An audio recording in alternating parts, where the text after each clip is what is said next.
దానంతో అయితే అంతా ఓపెన్ అయింది. మొగ్గలు రావాలి ఇప్పుడు. అక్కడెక్కడ వస్తున్నాయి, కనపడుతున్నాయి. సిగిళ్ళు వస్తున్నాయి ఎక్కువ. సిగిళ్ళు రావద్దు అలా. వాటర్ కూడా కరెక్ట్గానే ఎడుతున్నాను నేను. సిగిళ్ళు వస్తే మళ్ళీ ఫ్లవరింగ్ రాదు. ఇట్లా ఈ సిగిళ్ళు వస్తే ఏమైందంటే మళ్ళీ సిగిల్ ఇట్లా కొద్దిగా తీసేసుకోవాలి. తీసుకుంటే ఇక్కడికి వెళ్ళి మళ్ళీ వచ్చే అవకాశం ఉంటుంది. మళ్ళీ డబల్ పని అది అట్లా. ఇట్లా సిగిల్ రాకుండా ఇట్లా ఉండాలి.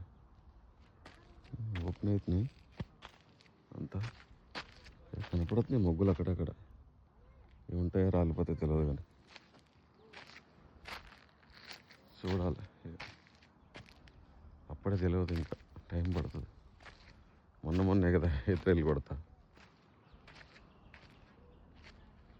మొత్తం అయితే ఓపెన్ అయిపోయింది. చూడాలి ఇక ఈ 15 రోజుల్లో ఏమో మొగ్గులు కనపడితే కనపడవచ్చు. ఇంకో 15 రోజులు అయితే